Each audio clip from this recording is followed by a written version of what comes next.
confiance en soi est quelque chose d'extrêmement important à avoir, ça prend du temps, c'est assez difficile, la plupart des gens en manquent, mais dans cette vidéo, pas de panique, je vais vous donner 3 étapes pour que vous puissiez avoir enfin confiance en vous. Bonjour à tous, je suis Kylian Marlier, votre trader formateur. Bienvenue dans cette vidéo dans laquelle on va voir ensemble comment avoir confiance en vous. C'est très important que ce soit pour le trading, mais pour votre vie professionnelle et personnelle. J'ai 3 étapes à vous donner, donc notez-les bien, c'est extrêmement important. On va commencer tout de suite avec la première étape. Ayez des objectifs atteignables. En règle générale, on manque de confiance en nous parce qu'on se met des objectifs ou une pression trop haute et vu qu'on n'arrive pas à atteindre ce qu'on voulait, eh bien on se dit « Ah mince, j'ai pas réussi, je suis pas capable, j'aurais dû faire ça ou j'aurais dû faire ça ». Alors que si vous découpez votre objectif ultime en plusieurs objectifs, pas forcément plus difficiles ou plus faciles, mais différents et intermédiaires, vous verrez que vous allez vous sentir déjà un peu plus confiant parce que vous allez dire « Ah ben c'est chouette, je viens de réussir ça, ben voilà, je suis capable justement de réaliser cet objectif ». Par exemple, vous voulez vous lancer dans le trading, vous manquez de confiance en vous, vous dites « J'y arriverai pas, c'est pas pour moi, etc. » Pas de souci, allez en compte de démonstration, c'est de l'argent virtuel, essayez de lire des livres, ça vous coûte pas grand chose, essayez de regarder sur YouTube des vidéos, ça vous coûte rien. Justement, essayez objectif par objectif. Ah, j'ai réussi à faire mon premier trade. Oh, magnifique, j'ai réussi en plus de placer mon trade à faire un petit gain. Voilà, ça marche dans tous les cas pour toutes les situations, mais c'est important de vous fixer plein de petits objectifs et justement, une fois que c'est fait, récompensez-vous et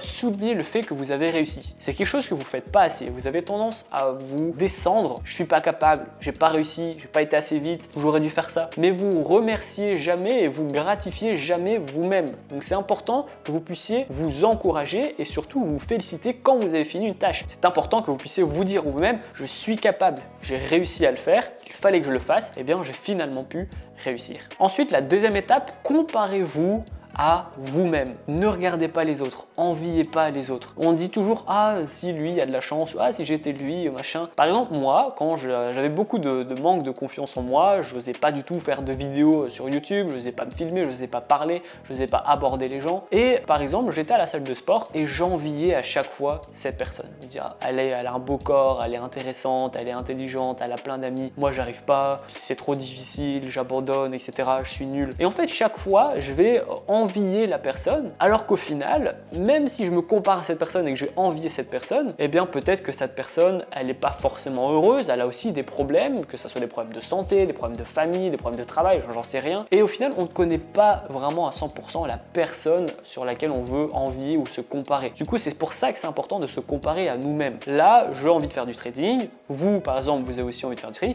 ne vous comparez pas à moi ou à d'autres traders que vous connaissez, comparez-vous à vous-même, dites pas « Oh, lui a réussi à faire 10%, j'aimerais bien faire pareil ». Non, dites plutôt « Je voulais faire 1%, j'ai réussi à faire 1%, oh j'arrive à faire 2%, avant je faisais 1%, c'est déjà mieux, je vois que j'ai une progression ». Voilà, félicitez-vous, mettez-vous des objectifs petits étape par étape et surtout, on a toujours envie d'envier, on dit toujours que l'herbe est plus verte ailleurs, on a toujours envie d'être une personne autre, on a toujours envie de faire quelque chose de plus, enfin voilà, c'est normal, c'est humain, mais il faut vraiment diminuer ça parce que si vous vous concentrez à chaque fois sur le négatif et que vous vous concentrez jamais sur le positif, vous serez malheureux toute votre vie. Alors que bien vous êtes capable de faire plein d'autres choses et vous avez déjà fait plein d'autres choses et je suis certain que beaucoup de gens vous envient. Profitez de ce qu'on vous a donné, profitez de ce que vous savez faire et n'enviez pas les autres. La troisième étape pour prendre confiance en soi et avoir confiance en soi, c'est prendre son temps. Ça vient pas comme ça. La confiance en soi, c'est très long, ça m'a pris vraiment des années. Comme je vous ai dit, j'étais incapable d'aborder qui que ce soit, mais j'étais étape par étape. Je me suis filmé tout seul, ensuite je me suis filmé pour des copains, ensuite je me suis filmé pour YouTube avec 10 spectateurs puissants, puis 1000, 10 000, 20 000, 30 000, puis j'ai fait des webinaires. Ça me permet bien d'avoir objectif par objectif plus confiance en moi. C'est pas pour ça que je vais aller aborder des gens ou autres,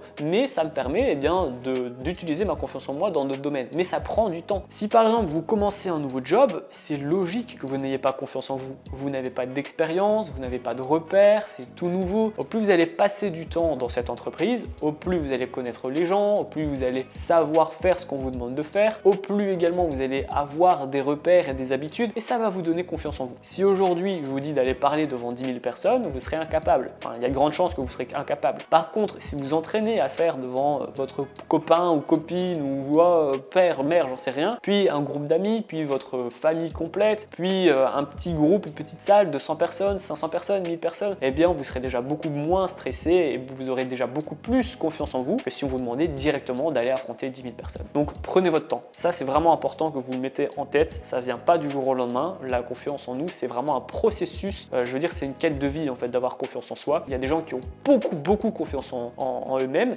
qui ont un gros charisme, qui ont beaucoup de confiance. Eh bien, c'est inné entre guillemets, mais ça se travaille également. N'ayez pas peur, relativisez les choses, faites les étapes que je vous ai données et surtout prenez votre temps. Vous devez vous mettre en tête qu'avoir confiance en soi, c'est vraiment une quête, c'est un marathon et c'est pas du tout un sprint. C'est un peu comme le trading, c'est vraiment très long, mais à la fin, lorsque vous aurez confiance en vous, eh bien vous pourrez être fier de vous. Et encore une fois, même quand vous aurez confiance en vous, il y aura des choses à améliorer. La confiance en soi, c'est pas quelque chose qu'une fois que vous avez, vous dites bon, c'est bon, la confiance en moi, j'ai terminé, j'arrête. Ben non, évidemment, il y a toujours des choses à aller faire, il y a toujours des challenges justement qui sont adaptés à soi-même et que vous devez aller justement trouver et essayer de relever. La vidéo est terminée, j'espère qu'elle vous a plu. Dites-moi en commentaire si vous avez confiance en vous, si vous faites quelques exercices pour améliorer votre confiance en vous-même. Peut-être que les étapes que je vous ai données vous ont déjà servi par le passé. Enfin voilà, partagez votre expérience dans les commentaires, je serai ravi d'avoir votre retour. Si la vidéo vous a plu, n'hésitez pas à la liker, à la partager et surtout abonnez-vous. Puis moi je vous dis à très bientôt pour les prochaines vidéos.